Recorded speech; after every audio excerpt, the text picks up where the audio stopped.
देखो ये मान लो हमारा क्या है, दर्पण है या कोई पृष्ठ है। मान लो सूर्य के प्रकाश की किरणें यहाँ से चल करके आ रही है, ठीक है, और यहाँ इस पृष्ठ से टकरा रही है, मान लो दर्पण ही है।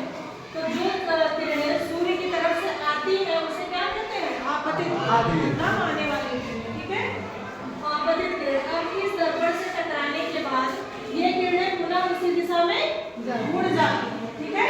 तो मुड़ने के बाद जब ये किरणें जाती है तो इन किरणों को क्या कहते हैं, परावर्तित किरण। और ये हमारा होता है अभिलंब। क्या होता है, अभिलंब। इसका मतलब होता है कि जो इन दोनों के बीच में मतलब 90 डिग्री का कोण बनाता हुआ ये खींचा गया अभिलंब, ठीक है।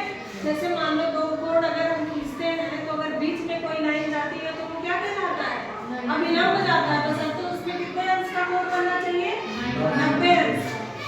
तो इसी तरह से आपतित किरण और अभिलंब के बीच का जो कोण है उसको आई से लिखते हैं। आई का मतलब होता है इंसिडेंट, इंसिडेंट का मतलब होता है आपतन, और इसी को हम क्या कह देते हैं, आपतन। और ये जो अभिलंब और परावर्तित किरण के बीच का कोण होता है उसको कैसा कोण बोलते हैं, परावर्तन कोण। आर इसलिए लिखा गया है क्योंकि आर का मतलब होता है रिफ्लेक्शन, और रिफ्लेक्शन का मतलब क्या होता है, परावर्तन। आर का मतलब क्या हुआ, रिफ्लेक्शन,